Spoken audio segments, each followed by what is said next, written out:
Good evening, everyone. Thank you all for being here. My name is Courtney Kowalchuk.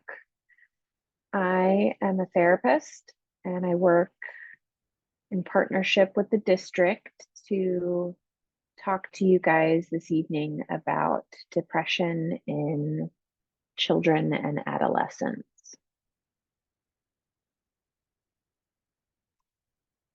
Okay, so just a couple of housekeeping things. If you don't feel comfortable speaking or asking questions on video or through your microphone, you can put any questions, comments, concerns in the chat box. I do check that frequently throughout the presentation. And I do tend to ask questions to try to engage with parents and get us talking and having conversations about what the topic is for the evening. We have,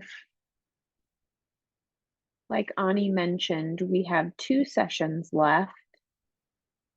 The 8th of May is mindfulness and other skills, where basically I'm just truncating a bunch of coping skills and things to help your students and teach you guys those skills, where then you can teach and model those to your kids. And then the 29th of May is technology and social media, which is kind of a hot topic. So please join us for those. I will ask everyone, just check your microphone and make sure it's muted. And at any point, if you have questions, like I said, throw them in the chat or just raise your hand, and we can certainly try to get to as many questions as we're able to tonight. There's a PDF version of the slides that you have access to in the chat as well that you can download. And the video is being recorded for you. So we'll go ahead and jump in. For those of you that have been to any of these courses or presentations in the past, I am, like I said, I'm a psychotherapist. I've specialized in working with children for the last 10 to 12 years. I don't, I work in private practice now, and I also have this partnership with the district through North County Family Counseling Specialists, which is a local agency that does counseling work in the school districts. And like I said, I've been specializing in working with children and adolescents as a therapist for many, many years. And I'm really excited to get to talk to you guys about depression in childhood or adolescence tonight, and just give you guys some good, solid information. Obviously, I always try to give the disclaimer that this does not take place, of a formal psychological or psychiatric, evaluation. Just lots of information for you guys to have in your back pocket and give you an idea from an expert what these kinds of things may look or sound like. So let's go. All right.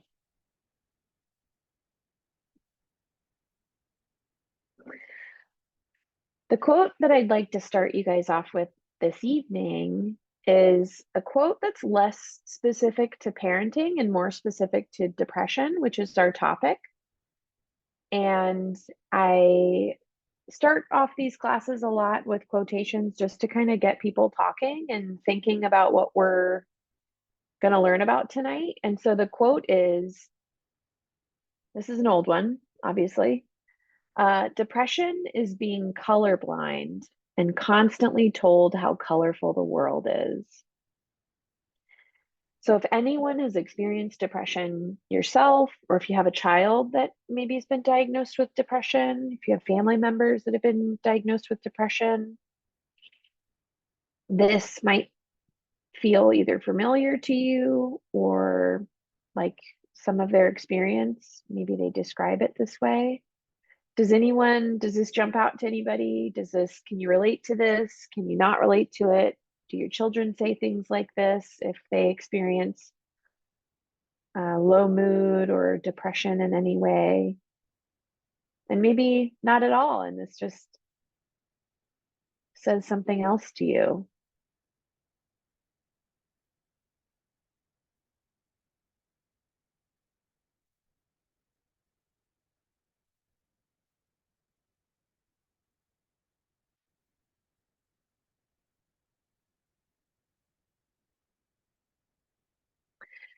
I can go ahead and just start us off if no one is feeling super courageous or vulnerable right now.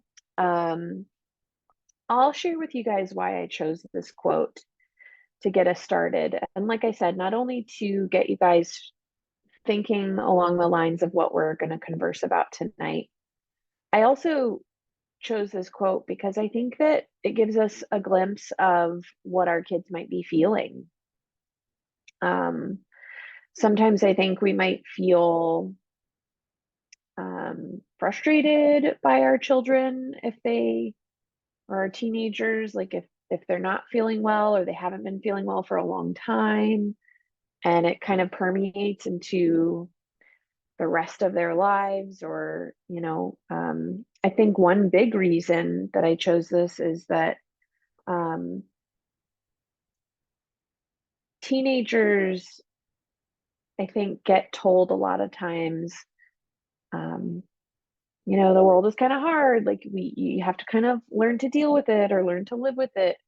And I think that there's a lot of validity in those statements, especially for us as parents to kind of try to help our kids along in life. I think there's also just this experience where they feel completely misunderstood or like nobody gets them, right? And so everyone's kind of like, oh, well, this is what it is, or this is how life is going to go, or and we're trying to teach them as parents. That's kind of what I've been harping on as our primary role as parents, is that of a teacher. But sometimes when kids deal with either depression or anxiety or some of these other types of like clinical things that we're talking about, they feel very not heard or not understood. And so I wanted to start you guys off with that, just kind of like in the back of your mind.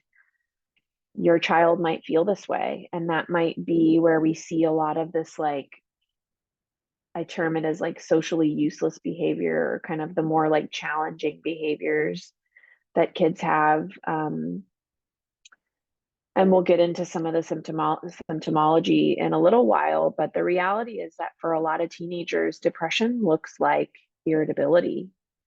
Irritability is one of the most prominent features of pediatric depression. And so, that can be really frustrating for people around your child or your adolescent. So, yeah, it's worth thinking about and considering.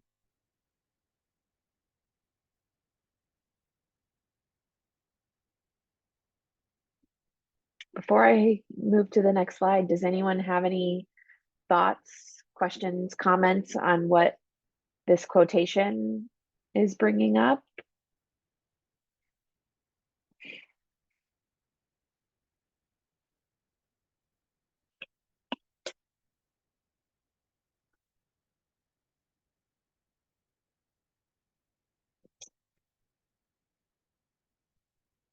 All right.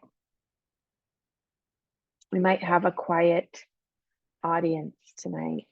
That's okay. All right. So the objectives for this evening are as follows. We shared this will be the same thing. It'll be mirrored on the flyer that Ani sends out. I want to help you guys learn to identify some common symptoms in depression or different types of depression or mood disorders. I want you to be able to gain understanding of how best to support your child if they're struggling with either suicidal ideation, self-harming tendencies, or self-injurious behaviors, or low mood in general. I highlight those because there's a lot of parents or teachers or administrators that really have a very maybe minimal experience with suicidal ideation or self-injurious behavior, which we kind of term that any type of self-harm, cutting, things like that. So I want to make sure I touch on that for you guys and answer questions or provide some expert background on that. I'd also, the purpose of every one of these presentations is to help you guys network with other parents and at least feel like you're not alone, right? Other parents might be dealing with similar challenges, or their children, teenagers are dealing with similar things, and that as a whole makes us feel less alone, and that's very valuable.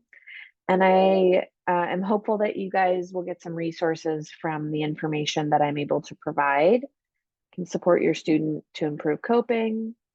The next course, like I said, in 2 weeks, excuse me, that'll be May 8th. I'm going to outline a bunch of coping skills. So I'll touch a little bit on it today. I've kind of touched on it on most of the classes that I present, and we'll do some more specific honing on coping skills in 2 weeks. Okay.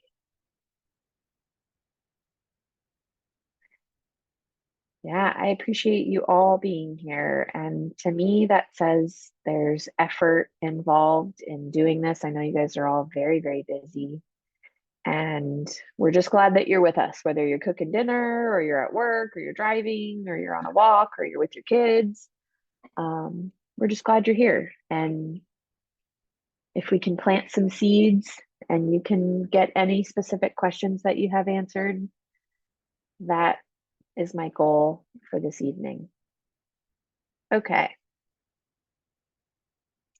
With all of that being said, I have another question, so I'm hopeful we'll get some feedback from some of you parents tonight. I want to know what your experience is with this topic. Did you attend tonight because you might have an adolescent or teen that is showing some concerning behaviors? If so, what types of behaviors are you seeing that are concerning? What impact does this have on you as a parent? I want you to be able to share that.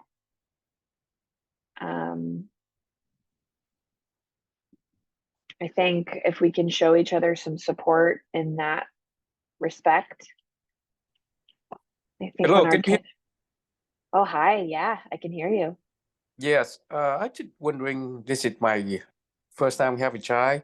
She about 8 years old, and Okay. she's now last year she doing well, but this year she seemed to ignore her homework. She more focused on her style, fashion, and she keeping dragging out the time. We're supposed to be at school at 8 o'clock. She didn't want to go. She go to the bathroom, and then she dragged it out until 8:40, something like that, right before class, like that. So her behavior have changed lately. For the last 6 months, she only turned 8, and this Mm, is my first time we have a child, so we have no experience. I get very angry yesterday too, and mm, I told her that next time, if you not keep doing that, you need to live with us, or we put you in the foster home. um, Yeah, she very, very make me upset. We take care of her, so go to church and study the Bible, go to school. But for the last 6 months, she been dragging out the time and did not responsive to our requests. And she just demanding everything, buy that, buy this, and go this, oh, where like that. She demanding a lot, but it's just been changing for her. So I'm wondering, maybe you can help me out, particularly what do I need to do, how to handle the situation. sure. Yeah, thank you so much for sharing. And I'm sorry to hear that this is happening. so what I hear you saying is that perhaps this is a situation in which you have a foster child or an adoptive child and they're new to living with you. No, no, they are And not. She's not. She's my biological child. But oh, I okay, told okay. she's my biological child. So, but I told her that if you I don't want to see. agree with what we live in our home, follow our rule, we can let you make a decision. You can live with foster parent. Oh, Because I we see. we came to the point that no compromise, mutual agreement. You know what I mean? She should do whatever she want, and she should disobey and make people get mad, make the mom, younger brother, myself. She should do the opposite. I see. I'm curious, how did she react when when you guys told her you got angry and told her that she could live with another family? How did No, she react? she listened, and I told she Mm, said no, I want to live with you guys. So I told her that if you want to live with us, you have to follow our rule. We love mm. you, we care about you, we take care of you. You know what I mean? Yeah, if Yeah, you feel that if you're not fit to this family, well, you can pick your own. You know what I mean? Because sure. as a parent, we have to advise. We love our kids, stuff like that. Just make frustrating. You know what I mean? Totally. Yeah, Yeah. I hear you. This is super frustrating. And I guess so because I would kind of go more into it and I would say like, has there something happened in the last 6 months? Has there been a big change No, or no? So it just kind of came out of nowhere, it come out of seemingly. nowhere. Her attitude, behavior is totally different. Yeah, we just like okay, and I know that probably her adolescent changing. So I told my wife, be soft, be easy on her. We did that, but Ah, come to the point that yeah, yesterday I told her get ready, go to the Bible class. Supposed to be at 8:15. She dressed up, everything ready, and then I went out to the car and wait. I expect her to go out. She in the bathroom for literally another 15 minutes. So I came in there. She just said, "Oh, I'm combing my hair." She just sitting there, staying there. oh. Yeah. And I'm curious, is it uh and then it would be like, is it what things is she avoiding? Is it everything? Is she trying to avoid Everything, everything? everything. Yeah, she avoiding go to school, avoiding go to Bible, avoid to study, avoid to do things. She just wanna hang on to the tablet or the laptop. That's it. Sure. So we're just watching all those. Yeah, we do have time for her. I said, oh, whatever time you spend on your homework, we leave you to watch on the weekend. We did that. You know what I mean? We take her Sure. out. We take her to Sky Zone. Her birthday celebrate everything good, but she seemed to be very changing for the last 6 months. Mm. Yeah, and so for me, I would always say when a child's behavior changes very suddenly and it's pretty dramatic, like you're Uh-huh. describing, I have to assume first that something happened, right? There's been some change or something. You're saying nothing happened. You could ask her, right? You could say, "Hey, like, did something happen?" Right? Like you could go that route. And so Yeah, the that's where my only, mind. the only thing that major happened is her aunt gave her clothing for her birthday, and she demanding stuff, and then she bought it for her. So now she look like focused on fashion and style. You know what I mean? Not Mm-hmm. focused on school. I So this see. this morning I have to wear this, wear that, top Uh, drop, bikini top, a flare pant. She begin to focus more on fashion stuff. sure. Yeah. And so yeah, I would say, there's a balance of like, um, does she have some sort of incentive to do the things that she's supposed to do, right? A lot of that is probably like, does she get free reign on the tablet or computer? Is she getting these things that are considered probably Yes. extras, right? Yeah. Yeah. And so On the you, weekend, a weekday we don't give it to her. On weekend, sure. Friday do the homework, so Saturday and Sunday she can watch. Yeah, Yeah. sometimes we go on the road, we go to Orange County, we let her hang there for 1 or 2 hours on the tablet. You know what I mean? Okay. But majority of the Yeah. time, we try to stop her at 30 minutes, tell her to Right. do the reading, do the eye ready, reflex, Yeah. done all that, and then do the whole, and then we let her watch. But she refused to do that lately. Yeah. And so I would say, is this kind of again, something happened, behavioral change or not, and you might have to dig a little deeper. What you can do is, like I said, you can try by, of course, talking to her. I would start there. It sounds like Yes, maybe you already have. Um, yes, I yes. I think talked to her. certainly you might have to repair if you got angry at her and then told her you might, send her away. You might have to say, look, I'm sorry. I don't, I love you. You're my daughter. I don't want to be that way, but like, I don't know what to do, right? As your parent, like, what else can I do? I've tried all these things. Is there a way that I can help you as your parent? Is Oh, it, are you having yeah. trouble? Are you having trouble at school? Is there something going on where people are bullying you about your clothes, or what's going on? Like, I'm curious and I just want to help, right? So you can kind of come at it with that angle. Uh-huh. The other alternative is you start having her earn the rewards. You start saying like, hey, for every day that you do your homework or you do what's asked of you, you earn this reward, right? You might earn every Yes, week on I did that. Saturday. I did that. If I told her every hour, every minute you do your homework, that's how much time you will have for your go to the park, or Uh-huh. what the tablet, or go Sky Zone. I told her that. Oh, and Yeah. then I think that the major change is, last December we begin to separate her. We not allow her to sleep with us in the room anymore. So we put her in a separate room last December. Oh, like sleeping? Is that what you said? Yeah, yeah. Before I work at night, so my wife take care of her. Uh-huh. But recently she grow up, so we have her own room. You know what I mean? That's the only thing we changed last December, Oh, last okay. Christmas. So we put her in her own room, and then she say no. She want somebody stay there. So I put the Ah, brother bed next to her too. The younger brother, 3 years old, next to her. Yeah. I see.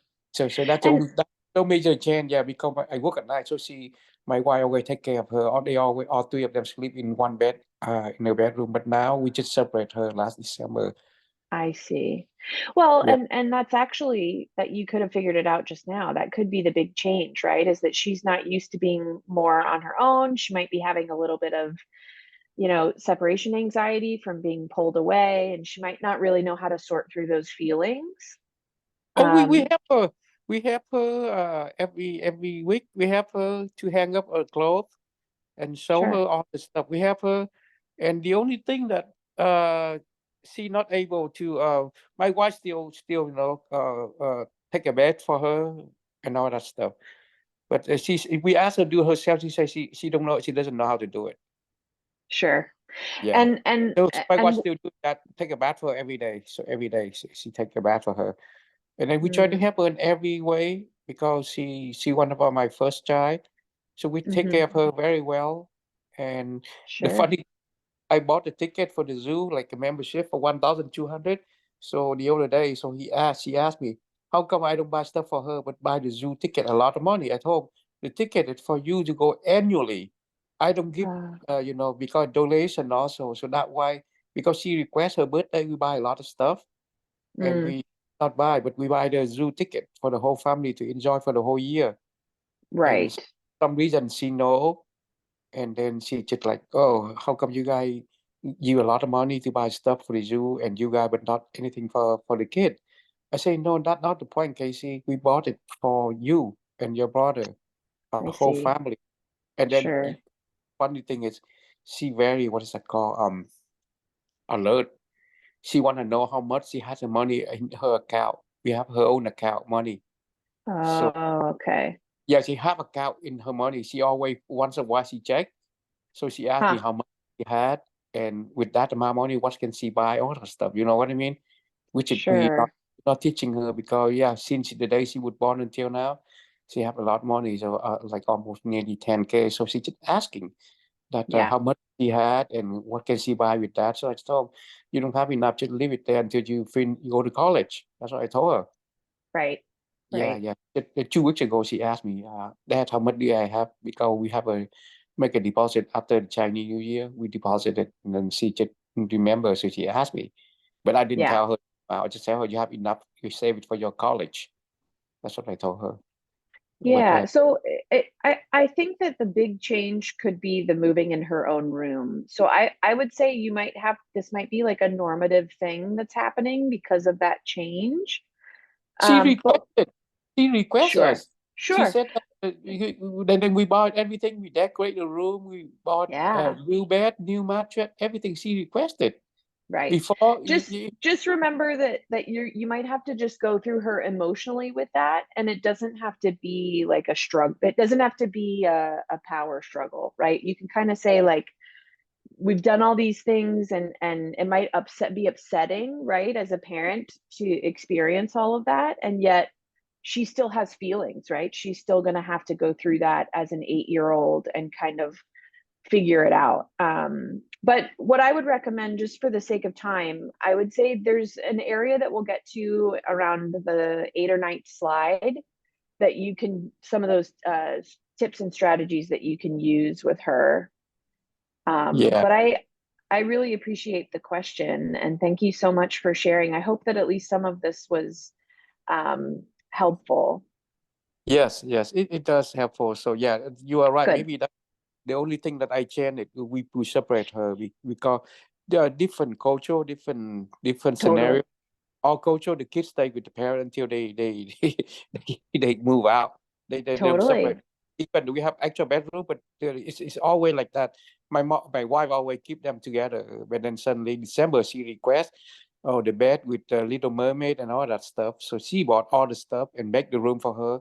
And now she said, I don't want to stay alone. Hmm. Put the baby, put the younger brother in there. So now my wife put the Sure. younger brother bed in there with her, and the brother Yeah. seems happy with that. So two of them stay together.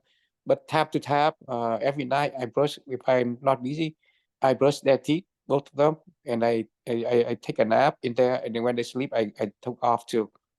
Mm. Yeah. Well, I hope that this is helpful, and yeah, maybe the coming slides will give you some more strategies. Okay.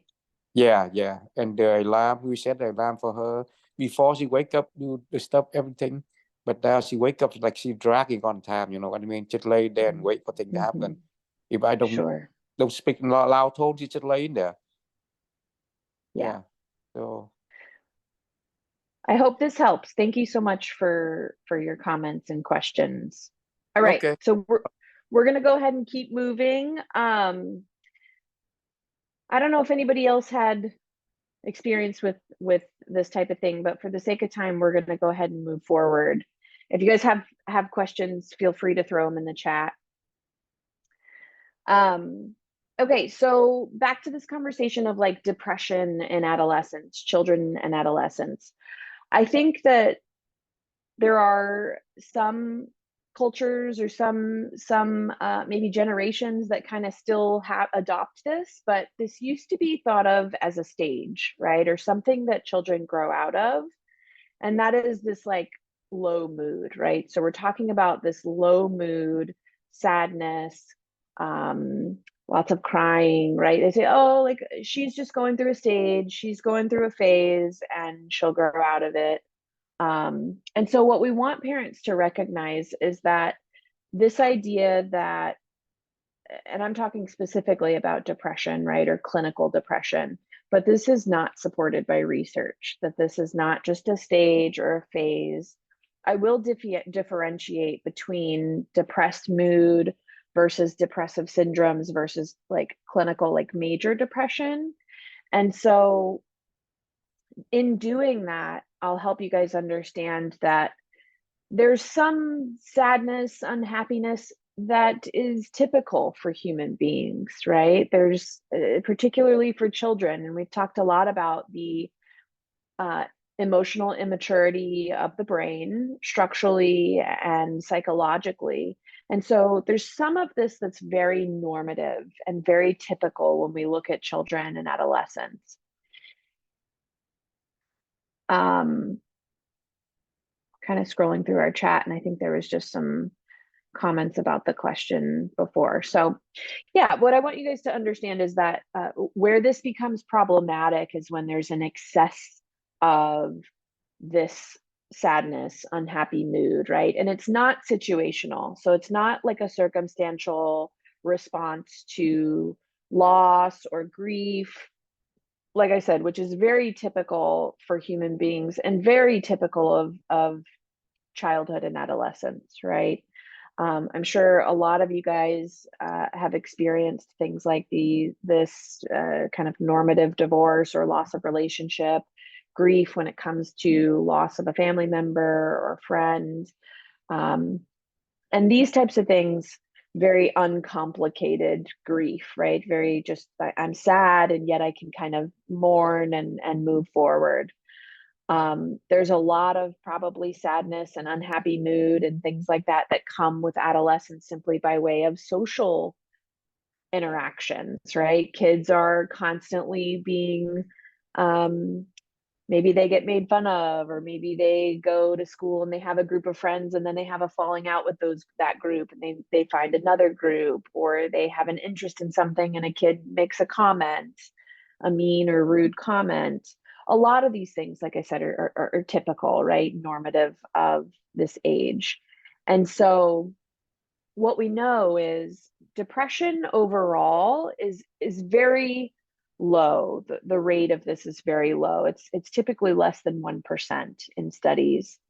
However, and I'm talking about children particularly, it's very low. Rates do rise in adolescence, right? So when they start hitting post puberty, or they start hitting middle school, or what we used to call junior high, that's where rates can typically rise. And a lot of that has to do with that puberty onset, change in hormones.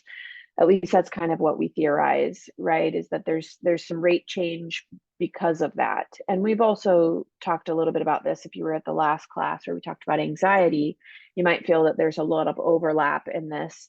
And that's because there absolutely is some overlap between anxiety and depression in a clinical sense. And what that means is um, there's a rise in adolescence because of the way the brain is changing and because of the hormonal differences. And so the prevalence right now, well, this was in 2020, 12% of adolescents aged 12 to 17 had one depressive episode. Majority of children and adolescents develop without clinical depression or without clinical depressive diagnoses. What we do know is it tends to be undertreated or underdiagnosed to a small degree, and yet what I'm trying to say to you is that the prevalence is fairly low for a clinical depressive episode in a child or an adolescent. And so that's kind of a little bit like, hopefully makes you sit a little bit better with that. Um, yeah, so we had a question in the chat. Are you finding that kids say scary things to get parents to react? Dami, I hope I'm saying that right. I would say that to a degree, yes, and it depends on the child, and you can kind of read and use your gut whether this child is just trying to get a reaction. The reality is that kids are consistently testing boundaries, right? They're testing boundaries. They're trying to see, is this person safe? What's going to happen if if I act this way or I say this thing? Um, my recommendation to most parents is it depends on what you're saying, what you're calling scary.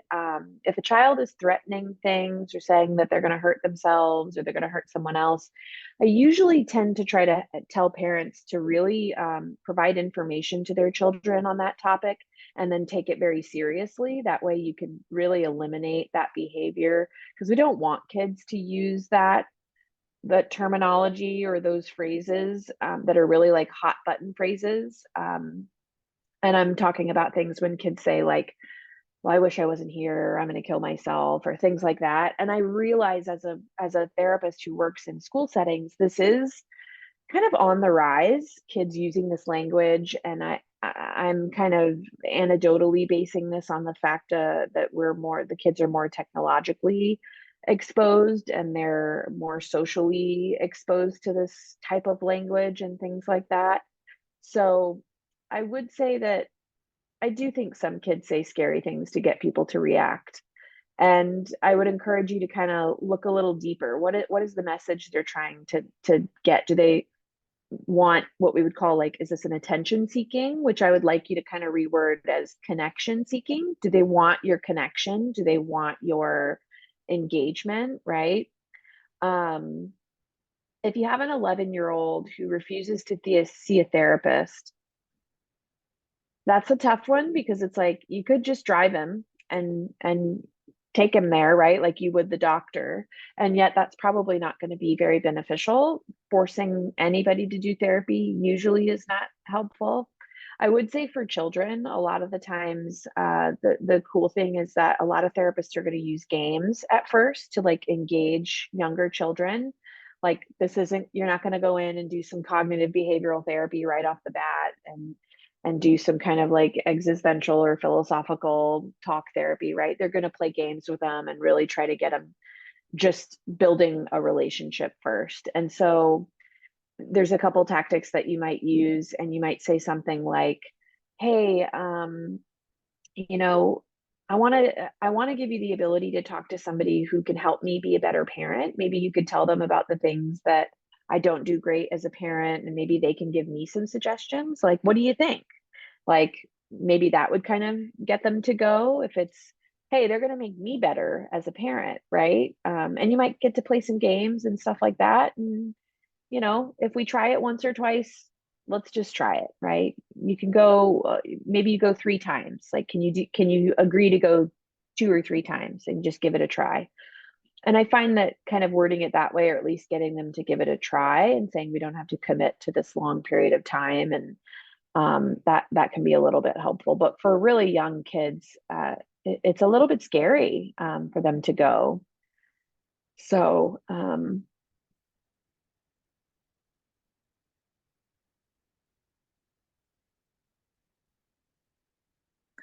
not sure. I hope that was helpful, Dami. Angie made a comment. I'm not sure. Dami, that question is going to depend on, things like insurance and stuff like that. Since I don't have all that info, I always recommend families use www.psychologytoday. And that's a website that's most therapists are subscribed to. And you can put what your insurance is and what location you're in, and it'll give you a whole list of therapists. Maybe you can find a male therapist for your son if he prefers to see a male. Sometimes I find young males or teenage males don't typically do the greatest with me, but maybe that's just my personality.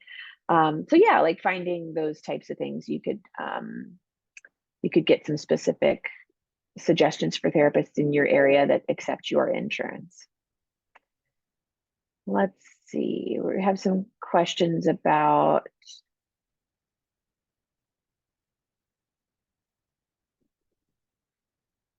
post-COVID. Is depression a bit higher? I don't think that we've really had time to do the data on whether COVID has actually increased depression. There's a lot that they've found recently in terms of suicide rates and depression and things like that. The things that are coming up in my mind that I've read in terms of empirical studies and things like that largely have to do with younger men. So it's more so the 20 to 24 age of men that we're seeing a really high increase in depression and specifically suicidal behavior. So I couldn't answer that question since 2022. Like I said, I don't think there's been enough research to tell us exactly. And yet I think it's totally feasible, right, for us to say anecdotally, like that caused a little bit of heightened kind of anxiety responses in people. But I think we won't know probably for at least another 10, 15 years what the true impact that's had on mental health. So you're so welcome. Okay, moving on. So the science of depression is what I want to help you guys. Very, very surface level science of depression. What we want to talk about is there's a lot of individual and social change, right? This is predominant in adolescence. We talk a lot about post-puberty. So puberty is happening, which we've talked a lot about the brain development and hormonal development in puberty. It's huge. It's monumental for children. And so what we want to help you guys understand is that this causes a lot of brain change.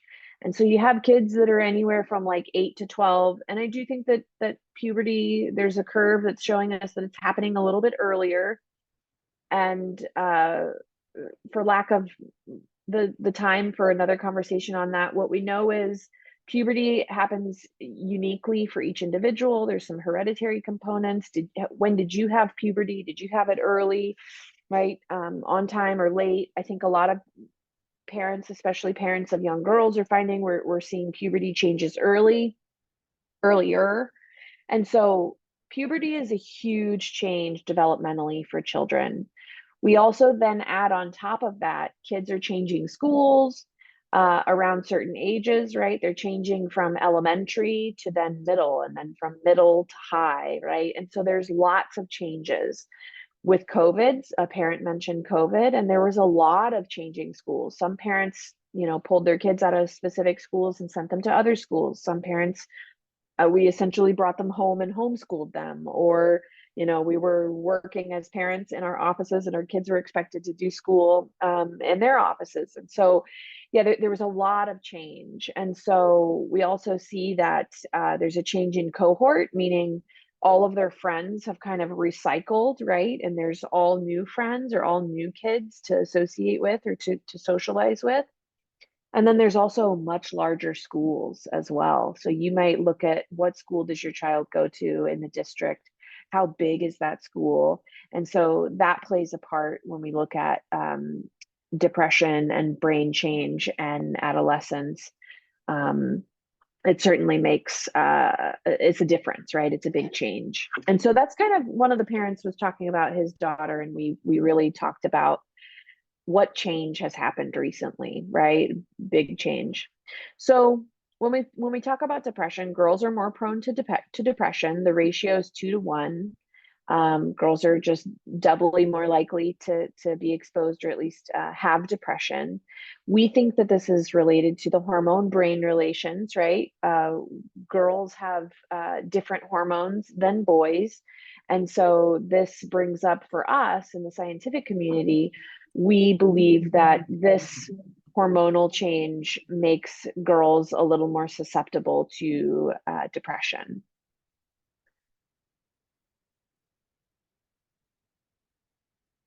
And Irene gave a very lovely comment about Care Solace and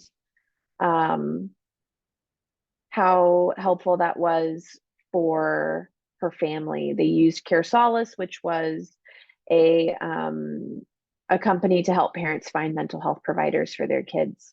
So if you don't want to use psychology today and like sift through that's very time consuming, as she said.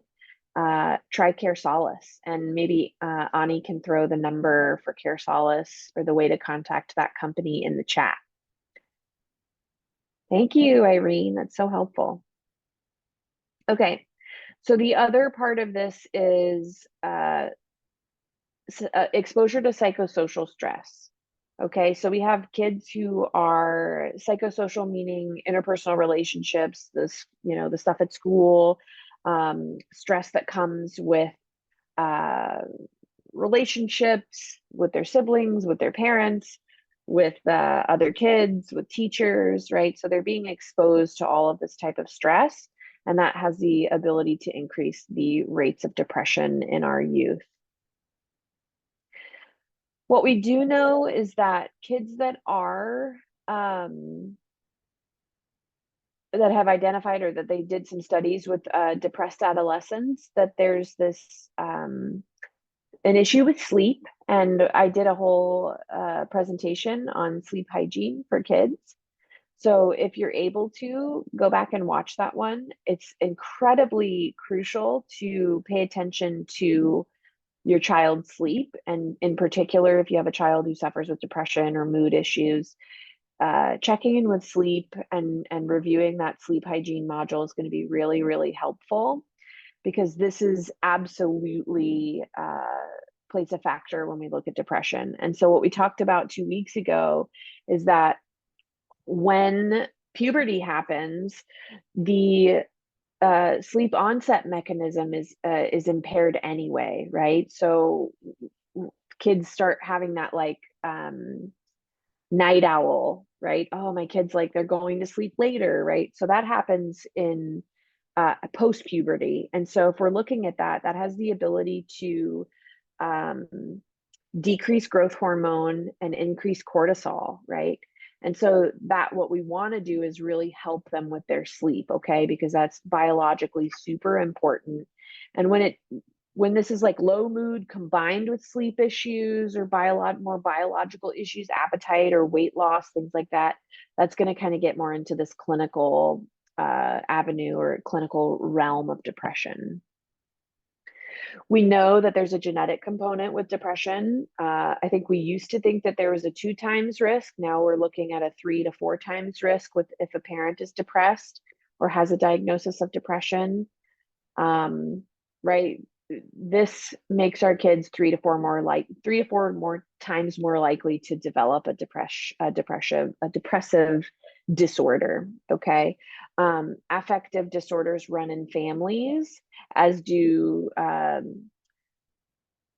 co-occurring issues. So if your child has another diagnosis like ADHD or PTSD or anxiety, these very often are what we call co-occurring. They occur together. They occur in like chunks, unfortunately.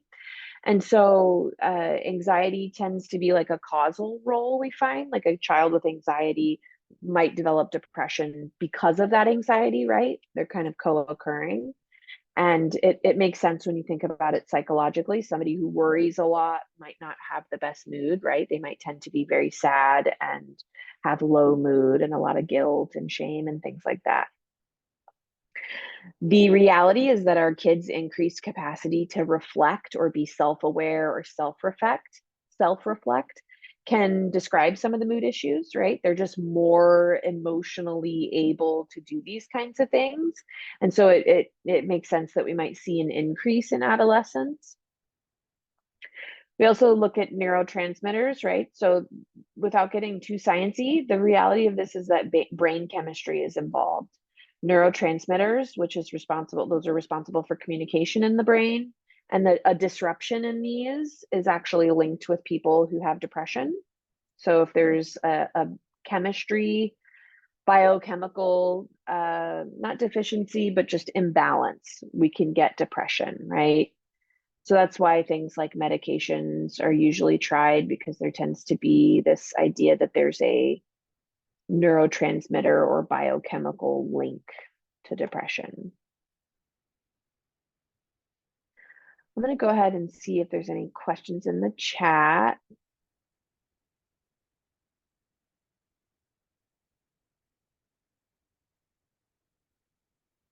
Ani is doing awesome. She gave us the number for Care Solace.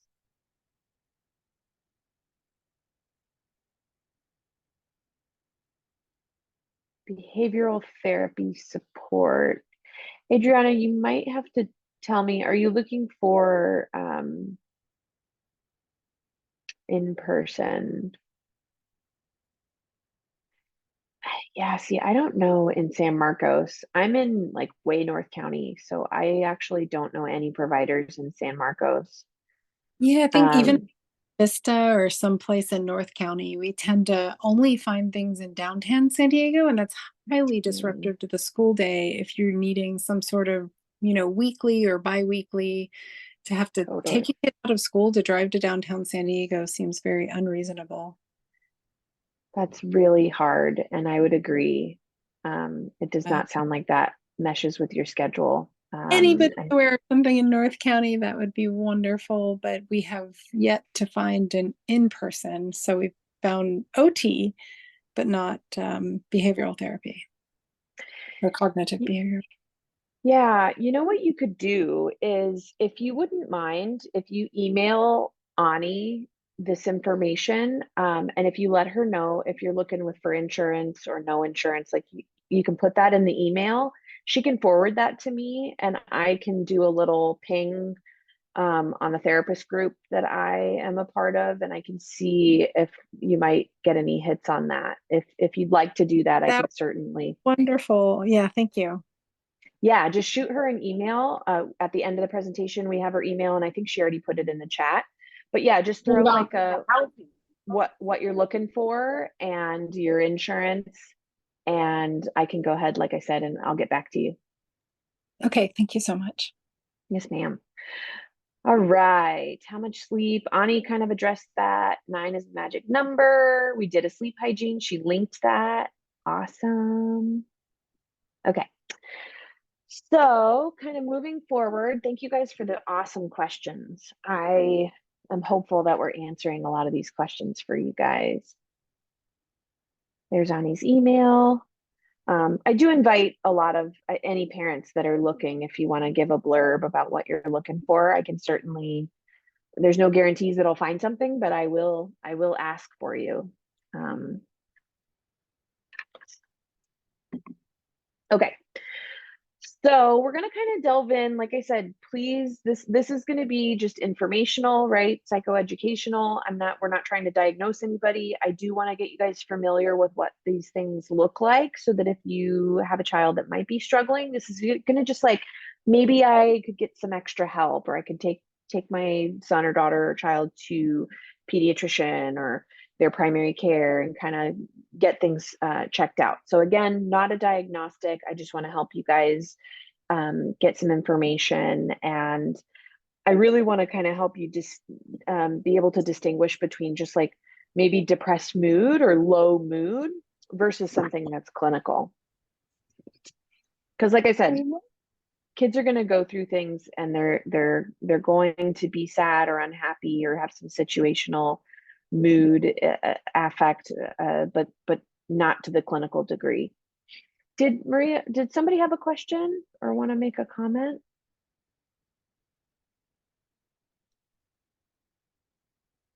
No, maybe not. Okay. Just want to make sure I wasn't cutting anybody off. Okay, so like low mood. Oh, Hello. I can hear you now. I can hear you now. Hi. Sorry. I just learned along the way that when our children are having issues that would be depression or anxiety, it's really important for us as parents to kind of check in with ourselves and for us to also get therapy if needed, because sometimes we carry, this baggage from our past or current things, and it can really impact our parenting. Oh, you're 100% right. Is that Maria? Or maybe I'm not Maria seeing P. who. Maria P. Yes. Maria P. Awesome. No, yes. Thank you so much for encouraging that and highlighting that, because you're 100% right. Getting help for ourselves as parents is often, it's more help to our children than we probably recognize, right? And such wonderful advice. And I hope that the parents here have access to those kinds of things. If you don't have insurance or can't do therapy, a lot of employers offer what's called EAP. So you could kind of check out, it technically stands for Employment Assistance Program, and they offer sometimes anywhere from like 6 to 10 sessions for specific mental health issues or concerns. And so, yeah, there's some options. And so there's some therapists in the area that do like sliding scales. Like I said, we could find some options, but totally and 100% helpful. Sometimes we don't recognize how much our own mental health is affecting our kids or our parenting. And for us not to feel ashamed or feel like we should be able to do it all or have to do it all. It's such excellent parenting wisdom. So thank you for that. Absolutely. Okay, so depressed mood, feeling lonely, crying, maybe he's afraid of doing bad things or fearful of things, feel they need to be perfect, feeling unloved, believing others are out to get him or her, feeling worthless, feeling nervous, being fearful about different things, feeling guilt, lots of self-conscious or self-worth, self-esteem issues, being suspicious or sad, worrying. A lot of these are kind of under the umbrella of a depressed mood, right? And so what we want you to understand is that's what's going to describe the mood issue. Now, what you might have to ask yourself is some kind of key indicators might be How long has this been going on? Is it new, right? Is it a result of a big change or something happening? Is it situational?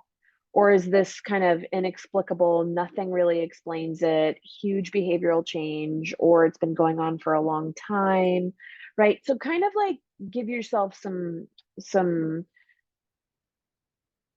a track to go down, right? A road to go down of like, okay, they might be feeling lonely or crying, but it's sporadic, right? Or maybe she gets into a social conflict. My daughter, my teenager gets into a social conflict and she's crying for a week, right? It's like, okay, let me kind of figure this out.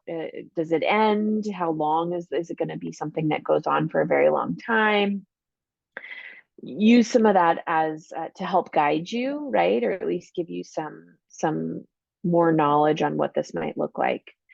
When we look at something like clinical depression, we look at depressed mood, or like I said, I highlighted this in the beginning, for teenagers, sometimes even for preteens and for younger kids, irritable mood. Okay, so it might not be sadness, crying, feeling imperfect, feeling self-conscious, feeling fearful, nervous, worthless.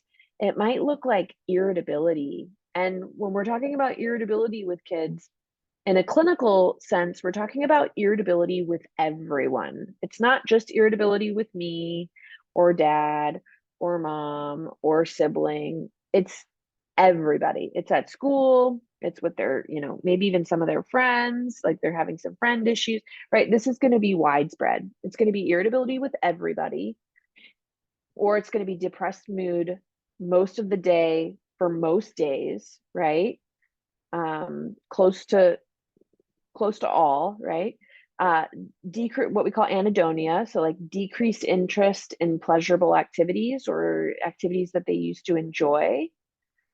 We're going to talk also, I told you about these biological changes, right? Have there been biological changes? Have they had significant changes in weight? So a lot of time we ask, like, how's their appetite? Are they eating? Are they eating a lot? Are they eating too little, right? Has there been any large fluctuation in weight?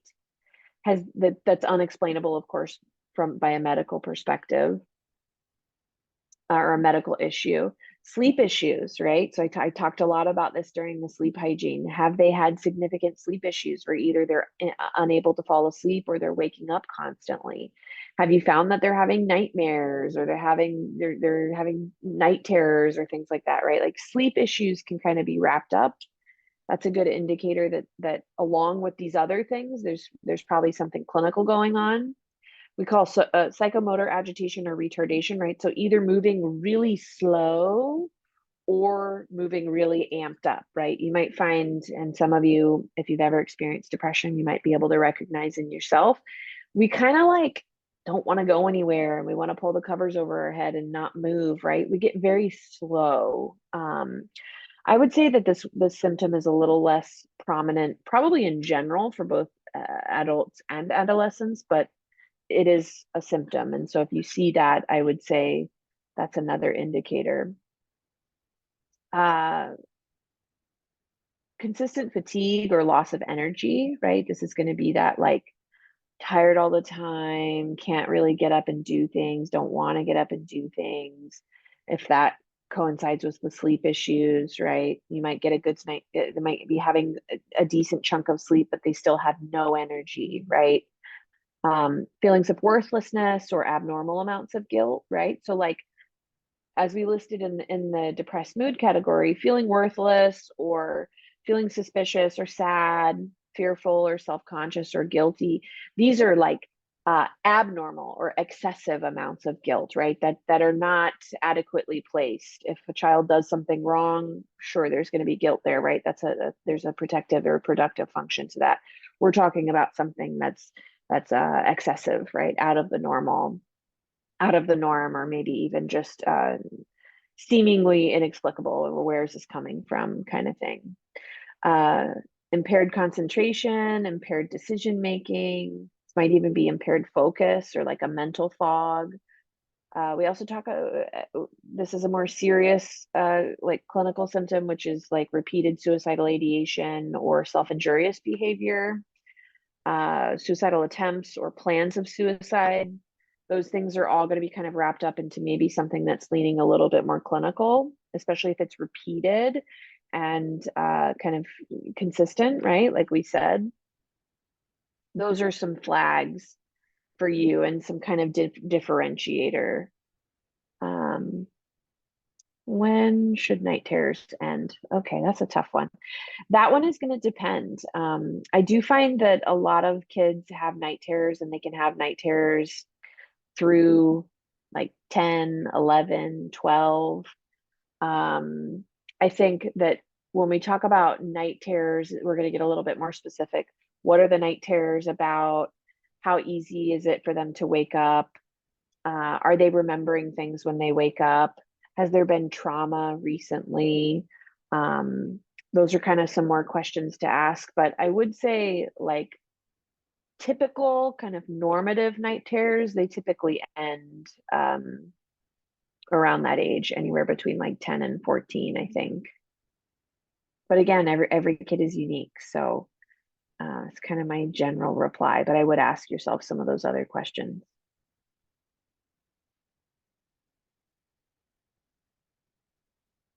Okay, so because I mentioned the suicidal ideation and what we call self-injurious behavior, self-harm, cutting, things like that,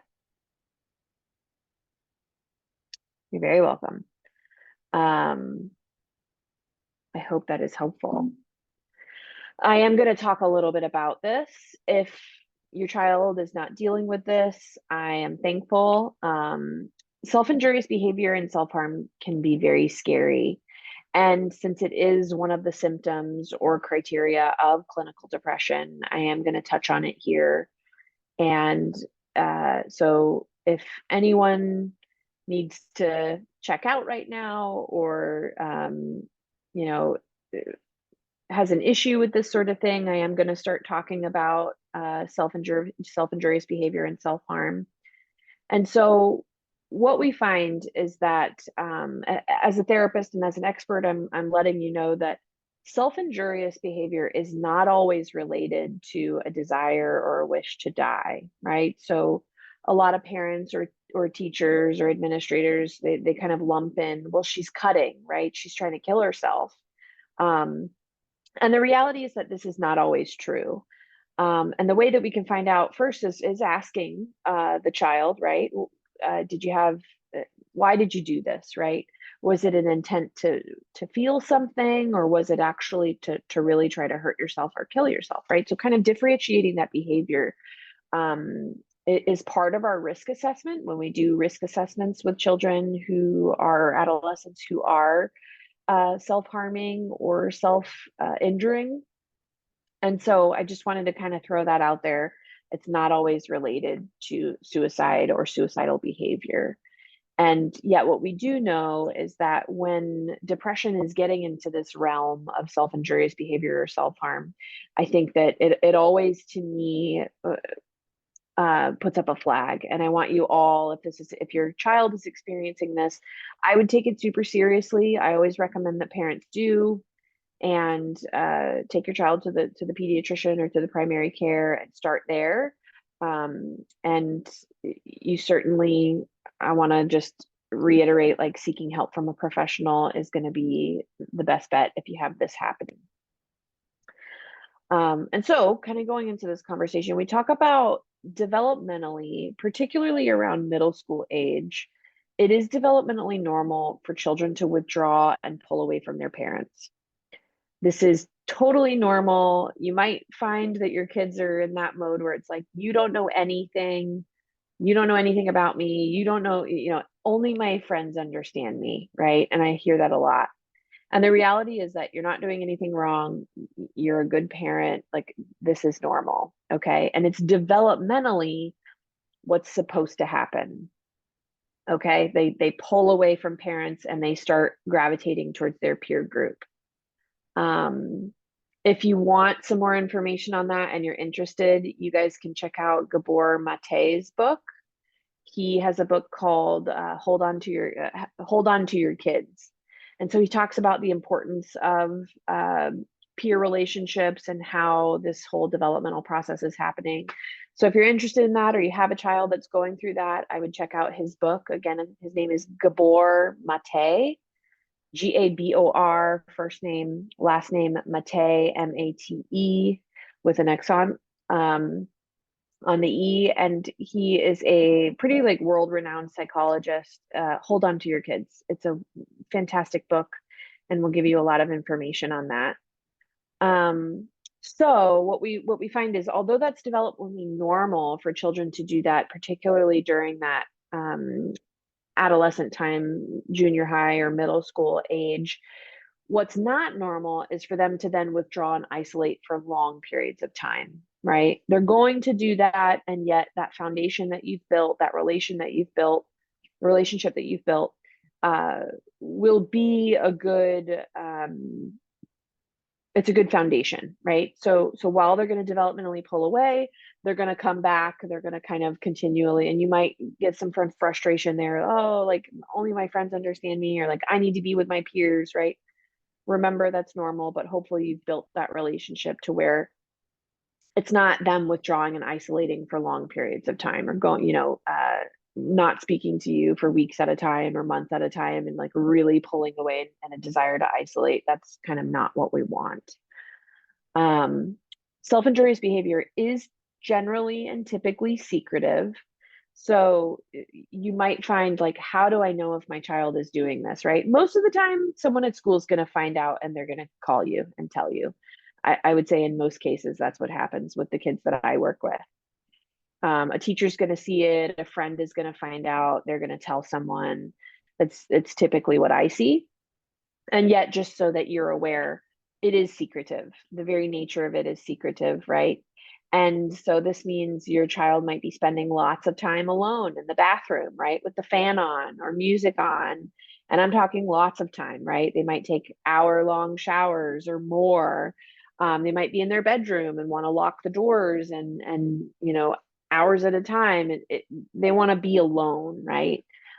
This is kind of normative for kids this age anyway, but I'm saying out of the ordinary, lots of time, right? And whatever is normal or not normal for your child, you're going to be the best judge of that.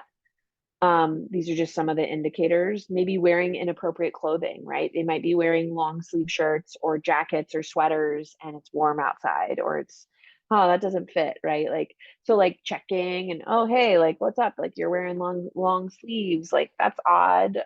Some kids wear a lot of bracelets to cover. I see this a lot with young girls. They wear, a whole arm full of bracelets to hide some of that. If you find we call them sharps, right? If you find razor blades or razors or pencil sharpener blades or pencil sharpeners, scissors, like things like that, if you're finding that stuff in their room or in their belongings that feels unexplained, this might be an indicator. We talk a lot about unexplained, repeated cuts, bruises, burns, things like that. I would definitely keep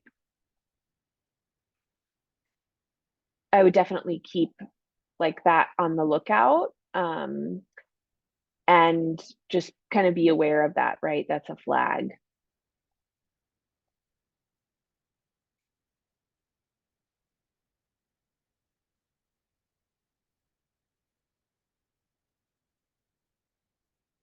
Let's see. Okay, so we're going to kind of jump into like how you're feeling about this, right? If you are alerted that your child has been self-injuring or self-harming, you are likely going to be angry. You might be in shock. You might be in denial. You might be frustrated, right? What I want you guys to understand is that all of these feelings are valid, okay? You might feel very sad. You might feel guilty, right? You might feel ashamed. The reality is that you'll feel some of these things, and it's okay to feel some of these things when or if you find out that your child is doing this. And so just kind of being able to understand that these feelings are normal for parents. I would recommend processing those feelings, right, with somebody that you trust, whether it's your spouse or your partner or a parent, a friend, and then don't wait, right? We want you to address the issue right away.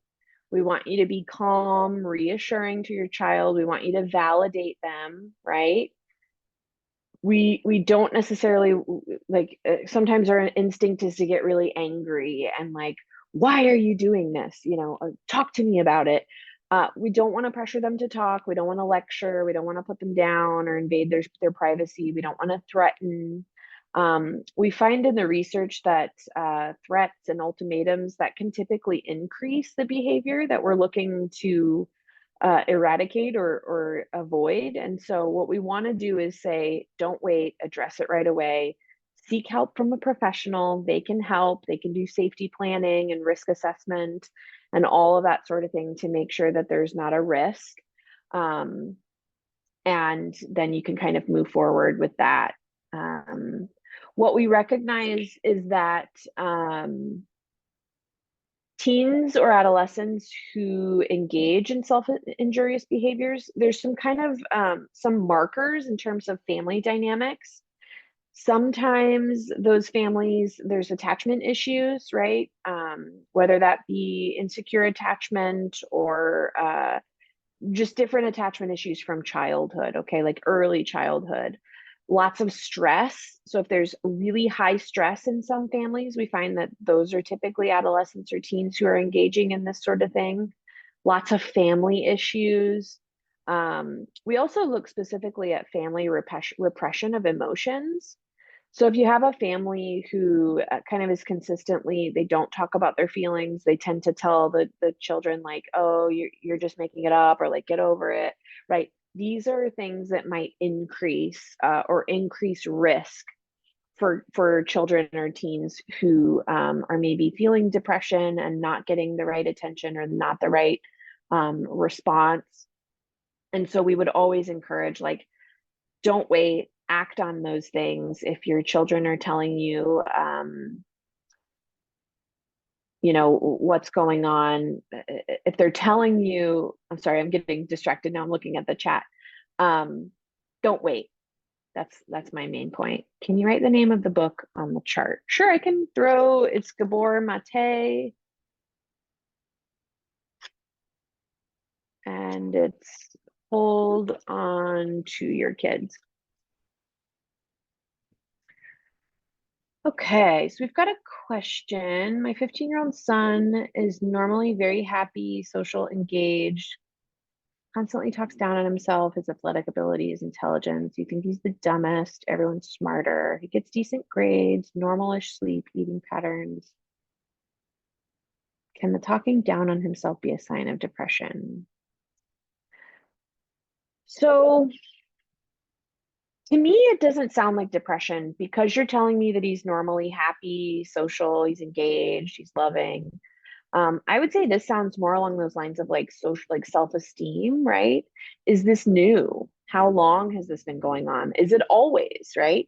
He could have some of these personality traits. If you listen to, there's a psychologist named Jordan Peterson who talks a little bit about like all of us have certain what we call like neurotic tendencies, right? And we say neurotic in the terms of like, it sounds really like a wild word, but it's really just meaning to lean a little bit more in the way of anxious or depressive, right? And so it's like, perhaps maybe is he being told these things by someone, right? Is his personality more like this, a little bit more self-critical?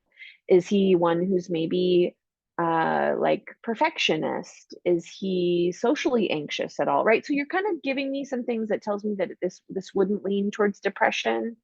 And yet perhaps it could be useful to, hey, where is this coming from? How long has this been going on? Is there somebody new or something new or somebody that's kind of maybe planting this seed, right? Is he in a new sport and maybe there's a coach, or maybe there, I don't know. Asking some of those questions could be really helpful, or just kind of like trying to explore and brainstorm, when did this show up, right? Like, when did this start? Does he kind of have this in his personality? Maybe he needs a little bit more like reassurance. Maybe he needs some self-esteem work, right? Totally reasonable for kids, especially boys, right? To like need a little bit of help, like social, emotional awareness, emotional intelligence.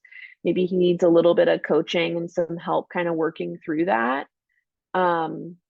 What's the parenting situation like? Does he have like some really good mentors or role models? Like, I would kind of go along that route and see if that helps, Shane. I hope that that's helpful.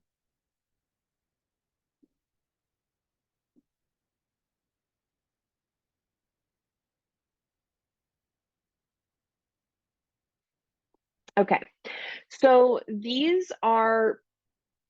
some of these are going to be related to self-injurious behavior and self-harm, right? Some of those, like, how can I foster a protective environment, right? And this is like, how can I help my kid, and especially if they're struggling, if maybe there's some depression going on or some of that, like, what can I do to prevent it? How can I foster a protective environment? So I'm going to give you guys the ones that are kind of specifically related to the self-injurious behavior or self-harm, and then we'll move on to the others. We can generalize all of the ones that are related to self-injury, and we can kind of expand on those in a different setting where that isn't involved. So we recommend that parents don't take their self-injurious tools away. This is really surprising to a lot of parents, and clinically, um, obviously I would want to be in charge of that, or in the conversation, right? As a therapist, I would want to be involved with the parents and the child in that conversation of, hey, we're gonna like put all this away and hide it all so that you don't do it, right? But like just taking it away and then not doing anything else, that's really what I'm talking about, right? If your child has the strong urge to injure, they will find a way. And so sometimes what we find is that kids find a more dangerous way, or something that's not as safe or sanitary.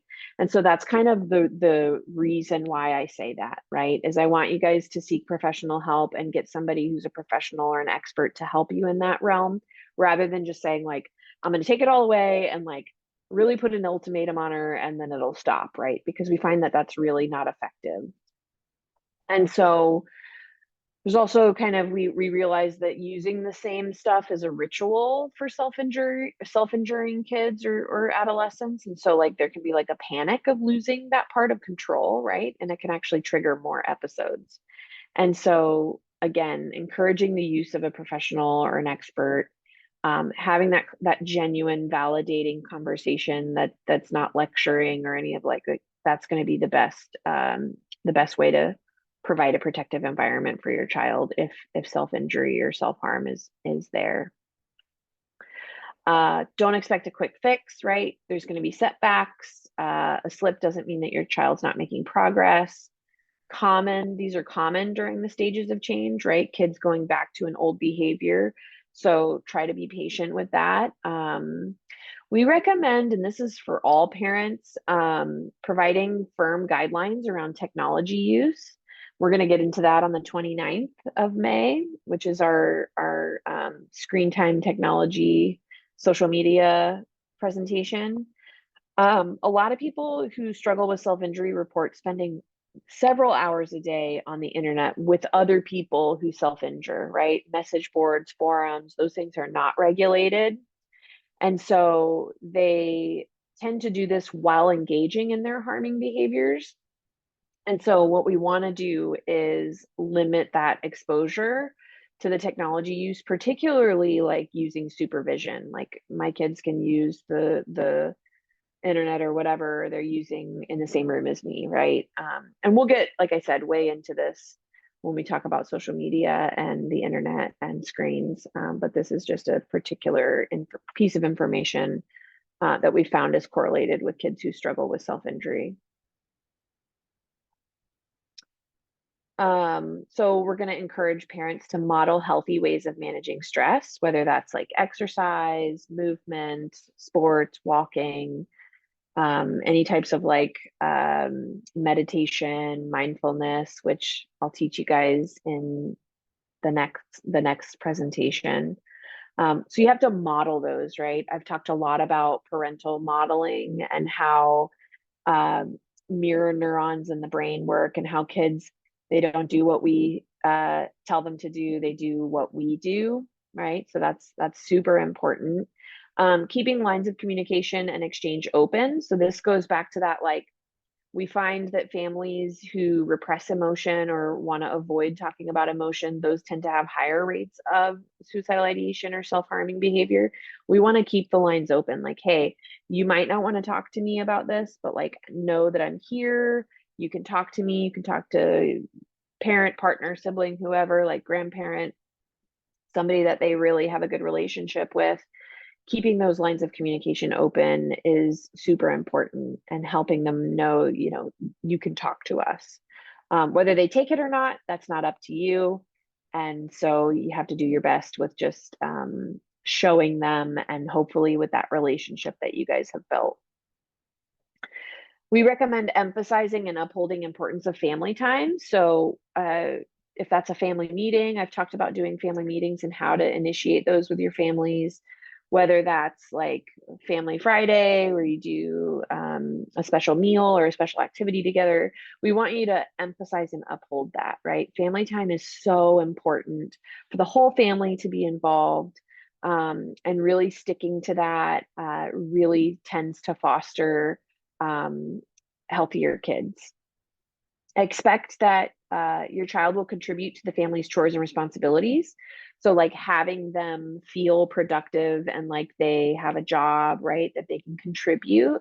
This is incredibly important for kids. I've also talked about this in the positive discipline model, where there's some psychological foundation to this, that like kids just want to feel productive, like they can help. And so yeah, expecting that they would do that. Hey, what kind of chores, what kind of I call them family contributions instead of chores. What do you think is fair? What do you want to do if you got to pick your chores or your contributions for the week or for the month? Engaging them in that conversation if they're a little older. Sometimes if they're younger, that can help too. Setting limits and consistently enforcing those consequences when they're violated, right? We want to make sure that our parenting is really consistent, because when it's not, that causes a lot of problems, right?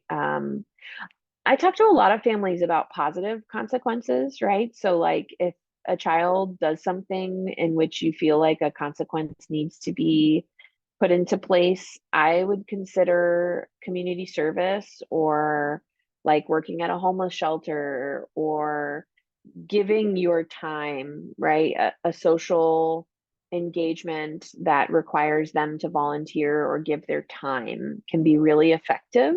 And it's also in a positive way, right? It's not like, hey, you have to do the dishes for the next month.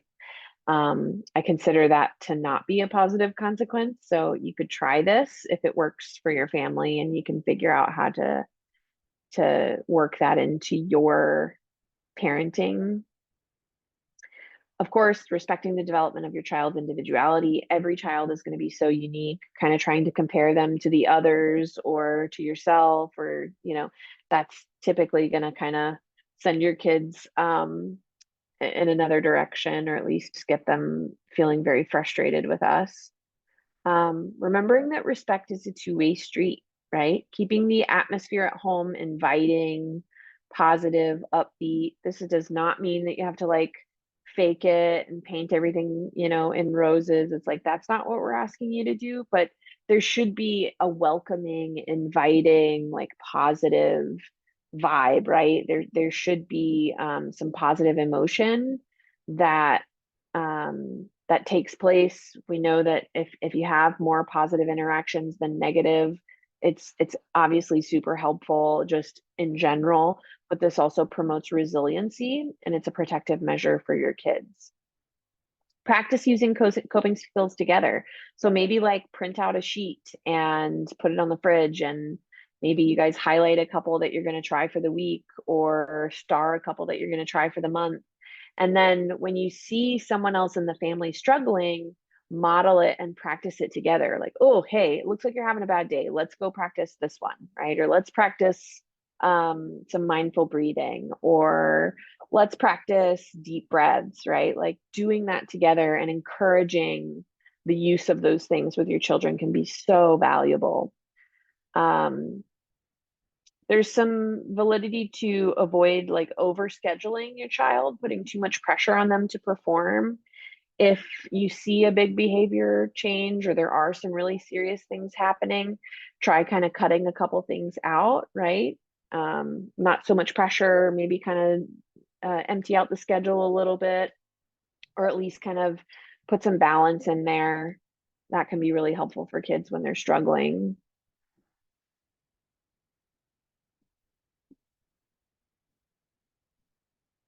All right, so we talk a little bit about how can we help. So these, like I said, this protective environment, that has everything to do with self-injurious behavior and self-harm, but it also had a lot of good, hopefully, takeaways for you guys. And here's kind of some more information in terms of like, how can we help as parents, particularly if our kids are struggling with mood issues or with depression.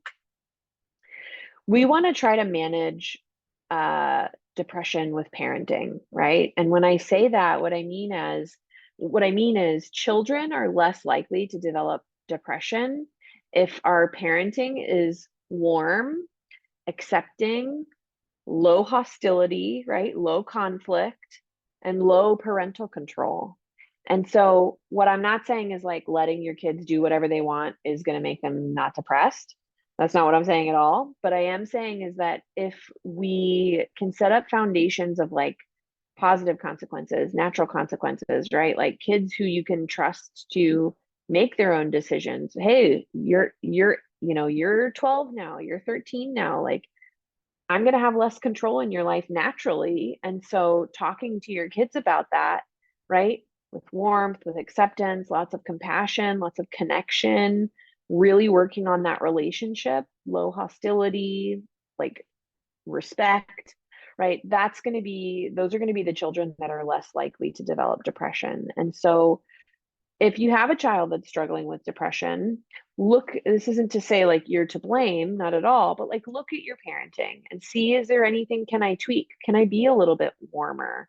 Can I be a little bit more accepting of my child or their choices or what they do or what they want to look like or what they want to wear or what they, all of that. Can we be a little bit lower conflict? Can I have a little bit less control over my child without feeling like I'm doing nothing or letting them do what they want? Those are good things to look at and kind of explore.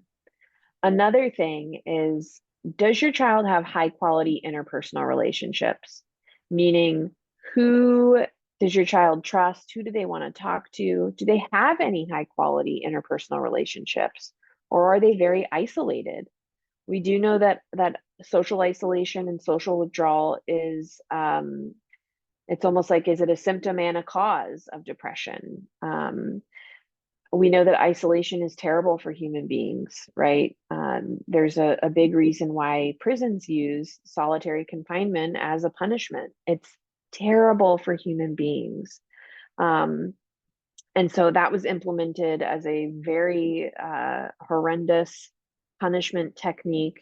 And it was a very effective punishment technique, right? In terms of like, social isolation is terrible for human beings. It's so detrimental. And so if your child is isolating, we want to get some high quality relationships in there. Who do they trust? Who do they like? Encourage them to go out, encourage family members to come over, encourage somebody, mentor, coach, somebody at church to communicate and to develop relationships with your child, because it is so, so important.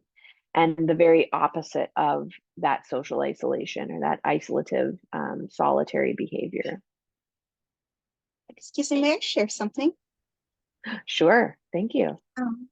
Thank you. I wanted to share that, I appreciate what you mentioned about kind of looking at our parenting and it just kind of looking back. It's sometimes we adopt what the parenting thoughts of previous generations, like children should be seen and not heard.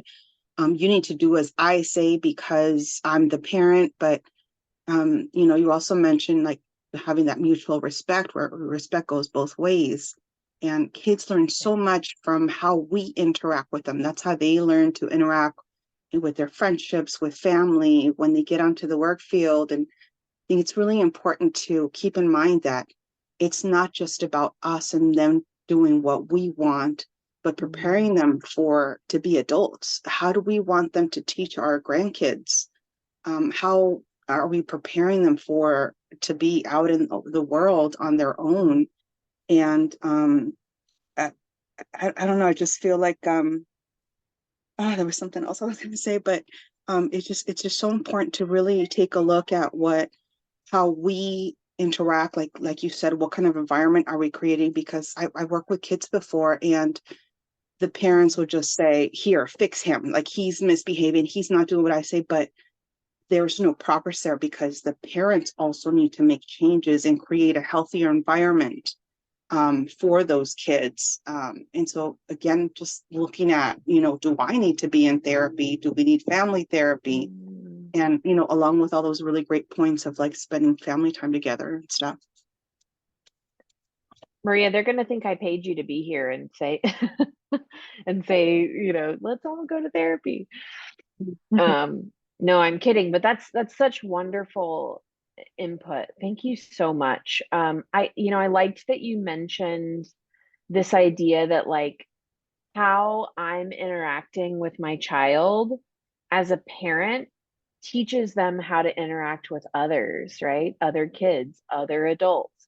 And it's sometimes we forget that. I didn't even mention that at all. And you're so right. It's incredibly crucial that we recognize we are modeling how not only to parent, you mentioned that, how they're going to parent their kids, right? Because we do have that like generational cyclical trauma or whatever we want to call it, right? Like we do as our parents did, or and so yeah, and sometimes that can lead to either us repeating some of those maybe mistakes or not so helpful strategies, but then also we can do the other thing, which is like overcorrect, right? Well, my parents were so authoritative, so I'm just completely passive, right?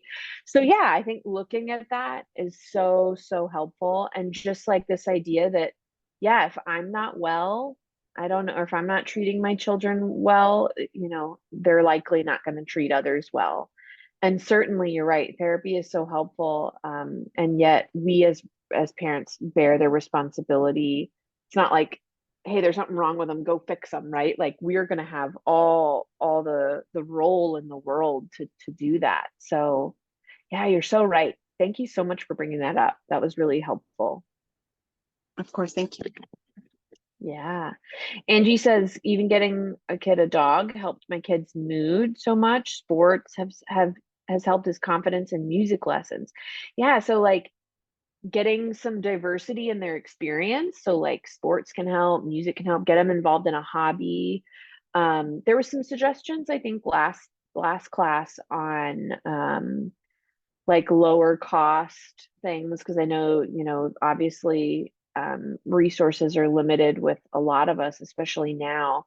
So yeah, just like asking around and finding things that you can do to help your kid be engaged more. It's certainly been helpful for some parents here. And I know in the last class they talked about it too, like getting their child in sports like turned their whole mood around. So yeah, that's amazing.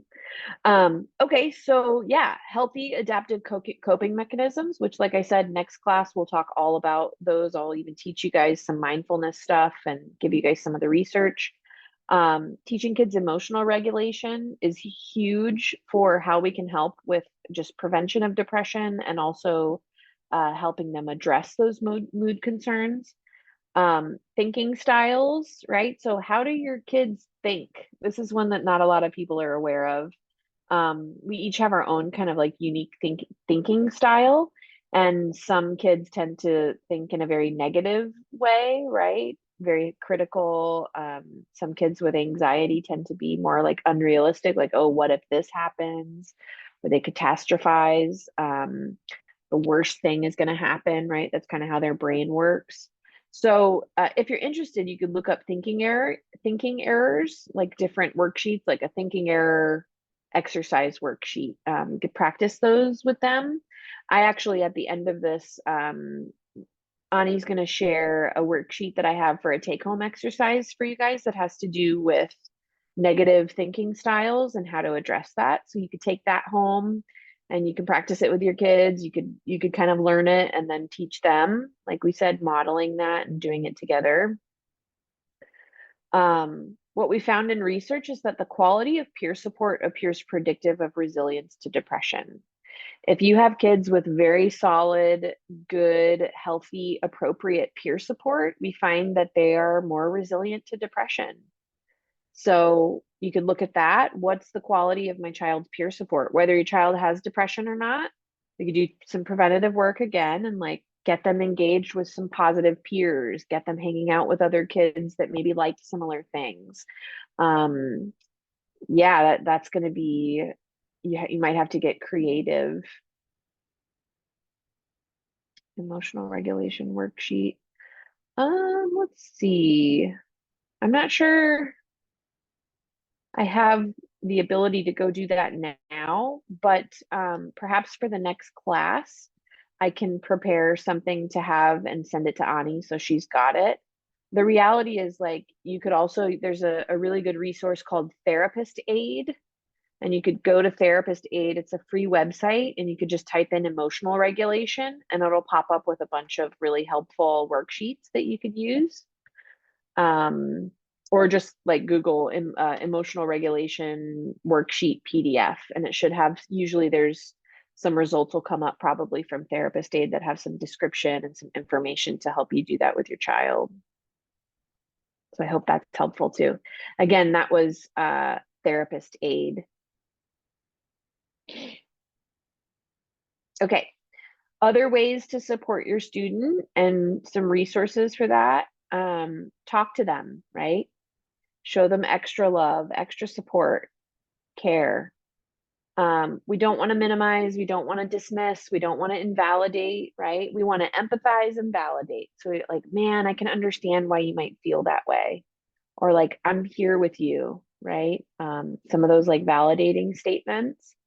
You modeling that appropriate emotional awareness. So like when you get sad, what do you do? How do you show that? Do you tend to like push it down or avoid it, right? Like Maria was kind of saying, like, do you do some kind of therapy or like journaling, or do you do some positive coping? Oh, it's like been such a hard day. I'm gonna go for a walk, right? I'm gonna get some sunshine. I'm just gonna go try to get these feelings out, right? Whatever it is. Do you like art? Do you like music? Do you like dancing? Do you like biking? Some sort of like emotional awareness, like I've been feeling really sad today. Maybe I just need to, give myself a hug or pay some attention to myself or do some deep breathing. Just saying those things and modeling it to your child can be really helpful because they're going to copy you eventually, right?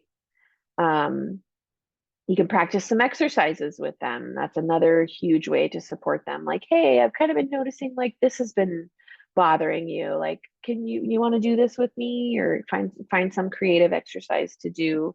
And again, like Google is kind of your best friend, or you could even use, like I said, Therapist Aid, and you can kind of do some of those specific exercises. Getting them a journal, like maybe taking them out and like, I don't know where you would go, Hobby Lobby or CVS, like get them a journal and a pen and encourage them to write down their thoughts, or to gratitude journal, write about what they're grateful for, or write about what bothers them, if that would be helpful. Again, encouraging them to find support networks, so like the social network with peers, healthy outlets with sports or movement, right? Doing some of those things that can get them out of the house and out of that solitary environment. We always recommend, especially in my work, promoting exercise and a healthy diet. I always minimize sugar, processed foods, minimizing caffeine, and exposure to all of that, food dyes, stuff like that. And so I kind of look at that from like a holistic standpoint in my therapy practice, where that is kind of at the top of the list, right? Sleep, what are you putting into your body? Are you moving? And then we can kind of deal with some of that other stuff. Take them to see the doctor. We don't want to force therapy, but we can offer it as a way to help you help them. I mentioned this earlier with another parent. The way that you approach therapy can be either like it either can help like make them shut down and not want to go, or you can kind of use language in a specific way of like, look, these people actually will help me be a better parent based on the things that you're concerned about, or that, what if we just tried it? Would you be okay with telling them what I'm doing wrong? Sometimes they'll be like, oh yeah, I have all the things that I can tell them that you're doing wrong, right? Wording it in a specific way rather than like, oh, there's something wrong with you, I'm going to take and get you fixed, and they'll figure out what's wrong with you. It's no wonder that they wouldn't want to go, right?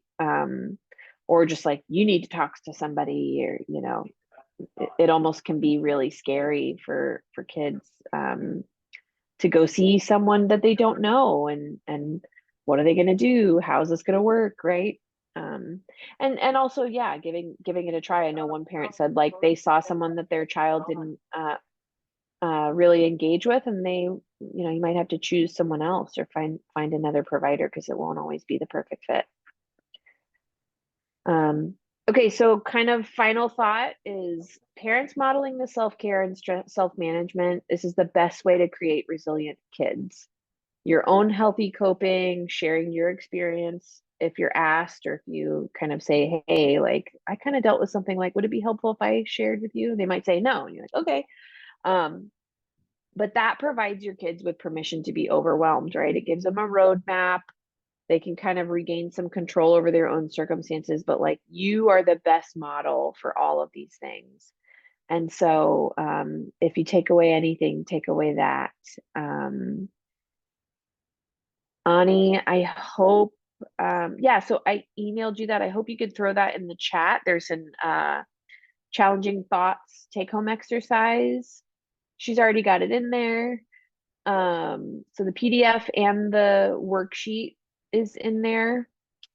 Please take that home and use it. It's a way to, again, if you have kind of this negative thinking style, or your child does, you can use some of this stuff with them. I know there was one parent specifically that mentioned that their child was very, like, self-critical. Maybe try this. You could even teach them this, and kind of say, like, ask them some of these questions and work through some of that with them. And I hope that would prove helpful. So I've got my contact information and Ani's contact information. I know there were some parents that were interested in some referrals. If you're having a hard time finding a provider, please don't hesitate. You can reach out to Ani. She can forward it to me. I can try to just, throw the net out and try to see if there's any other help. Like I said, Psychology Today is a great resource. Care Solace, the number for that is in the chat, which is very, very helpful. That's a company that's been helping. I'm actually familiar with them. I'm a provider on their list. And so the district actually has partnered with them to help parents find providers. And I've heard other parents use it, and that it's been very helpful. So you can try some of those resources. Ani put in more information where the recordings for all the classes have been. So if you wanted more information on sleep, because I know I touched on that a little bit tonight, there is another presentation on that. We did some presentations on positive discipline. There was a part 1 and 2 that I did. We did a co-parenting and divorce parent class, so that one was pretty popular. Yeah, we've done some on resiliency and motivation. And so, like we said, on the 8th, we're going to be doing a conversation about mindfulness and other coping skills. And on the 29th of May, which is the last one, I will be doing a conversation on social media, internet use, screen use, and all of that. So what I'd like to do is just pause, and we're getting kind of to the end of our time. Does anyone have questions, comments, concerns? Ani is also going to put in the chat, we have a parent engagement survey so that you guys can tell us how we're doing. We're asking a couple new questions there about timing. And days, what times and days work best for you guys in terms of these presentations. Now that we're kind of getting closer to the end, we can reassess for next semester. Please give us feedback on the topics. If there's other things that you are interested in, that would certainly be helpful. Jose commented, New Alternatives is a great place as well. I used to work with New Alternatives when I was working in the outpatient clinic for Rady. So I have heard of them. And you could certainly try to see if you're eligible for that program. Awesome. Thank you so much for putting that information in there. Yeah, I don't know if I have anything else, Ani. I'm here for questions if anyone has any questions. Ani, do you have anything? No, if anyone has any questions, you can turn on your microphone or you can drop them in the chat, whichever you prefer. We had some good solid questions tonight. And I will add the resources from tonight in Parent Square. So in case you're not able to get to them right now, you should be getting an email with that information. And you can also check back in Parent Square. So we had one question in the chat. I gotcha. Grandparents here asking, several parents. They're asking about medication. And so I am not a psychiatrist. It is not my scope, and I cannot speak on medication or like psychotropic medication recommendations at all.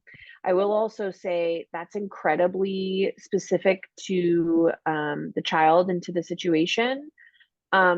There are some SSRIs that are used more typically with kids and teenagers. So my best recommendation is if you're looking for that, you're going to have to, I would say, start with your pediatrician and kind of have a conversation maybe about medication. More than likely, I'll say they'd probably recommend that you do a psychiatric evaluation with a psychiatrist or a nurse practitioner. You can see either a psychiatric nurse practitioner or a psychiatrist, but those are the only people that can do medications in terms of psych medications. So if you're looking for that or you're interested in that, I would say start there. To kind of name a few that are commonly used, Zoloft, Celexa, Prozac. Most of the medications that are used for adults are used for teenagers and kids as well. So with that being said, like I said, it's not in my clinical scope to do medications. The only people that can do medications in the United States for really anything psychiatric is a psychiatrist or a nurse practitioner. I hope that's helpful. Grandparents wondered correlation with learning difficulties and depression. So like I talked about, yeah, totally. There's co-occurring disorders, right? So like if your child has a learning disability that's been diagnosed or they've been evaluated for cognitive disability or things like that, they do tend to co-occur. Sometimes like autism is very frequently co-occurring with depression or anxiety. So there does seem to be a correlation with that. Multiple houses to live in. So I assume maybe we're talking like blended families, divorced parents. I would say conflict in families tends to have a higher, there's a higher rate of mental health issues. So certainly if there's lots of family stress like we talked about, or in particular, high hostility or high volatility in families or things like that, certainly it would be maybe more prevalent. Yeah, those are good questions. Hi, can I ask a question? Sure. So my 9.5-year-old, she says she's depressed and she has good reason to be. Her sister has a chronic illness, and her father and I have separated for about 1.5 years, and we're also in the process of needing to sell the house and, the only home she's known. So it's a lot. Yes. So it's a lot, and it's understandable that she'll be depressed. But recently she started talking about more about not wanting to live, and it's just too much, and even mentioning suicide. Mhm. And she is seeing a counselor, but only Good. once a month, only like half an hour. Okay. And she has a lot of big emotions. Like the smallest thing will trigger her, and she'll get, crying over like the very smallest thing. Which obviously I would assume is because there's a lot of bigger issues, and she hasn't obviously dealt with them. So all those little are just triggers, right? Totally. But I don't know what to do. And I feel like I still feel like I have to be a mom to, do the regular mom thing of like disciplining and talking to her. But at the same time, it feels like if I do get mad at her, even the slightest, she'll kind of go off the deep end, Mm, and get really depressed. totally. This is a more like, I would say, can she be seen more frequently? That is probably where I would start, right? If you have a child who's talking kind of more in that like, I don't want to live, right? What I would kind of term as more like passive suicidal ideation. She's not saying like, I'm going to kill myself and I'm going to do it this way. If she starts to say things like that, that's upping the ante, right? But I want you to maybe see, can she be seen more frequently? Have you alerted the counselor that she's been making those comments, or has she told, shared or divulged that information? So I'd kind of start there. You're absolutely right that her window of tolerance is going to be, it's very small, right? Because she's so stressed out about all this other stuff. It's tons of changes, and like you said, she has a very reasonable, rational reason for having some of this depression. And so I think you're doing the right thing. I know this must be so hard, and so thank you for sharing and coming. That's where I would start. Can the therapist or the counselor see her more frequently? If they can't, can she see someone who can see her more frequently? I think if a child is having that experience, I would say it's going to be like every other week at least is what I would say needs to happen, and the therapist should be made aware, the counselor should be made aware of that. Yes. And if she's seeing a counselor, and counselor and therapist are different, so I'm not sure there too, is it a school counselor or just kind of like, we want to get her maybe in some I'm sure that the doctor would recommend too, like something more therapy, right? Something more clinical for those things. And then to answer, oh, go ahead. It's not a school counselor. She was made Okay, aware of the suicide comments just recently. And unfortunately, good. she really booked up. So it's like a month. And she suggested, like, maybe she can see a school counselor in between her session. But unfortunately, my daughter is not comfortable in sharing. She was barely comfortable in even sharing with the counselor. It was only because I highly suggested it and was next to her, So I know Sure. that she only did it because she was already seeing her for a little bit of time. But to have someone new, she Mhm. would not have that comfort level yet. Sure. Yeah, and I almost would think like, so the good news is like, yeah, you're doing everything that you can. And if the therapist didn't insist that she see her more frequently, maybe she did her assessment, she kind of feels more comfortable with that. I don't know. But I would say, if she's booked up, I'd say like, can you find someone who could see her more frequently, or can you? I would go back to the therapist and say, hey, this is really concerning. Like she's made these statements. Like, is there any way, even if we did another 30-minute session once every 3 weeks, or like, could we throw a virtual session in there somewhere? But at any rate, I know that's difficult. And so just trying to do your best with that. And then maybe seeing the pediatrician and kind of seeing what they think, or would they suggest something different. And then alternatively, you asked about parenting, and it's like, I think that it makes a lot of sense. It's like, I want to be softer, I don't want to like send her off the deep end if I'm parenting.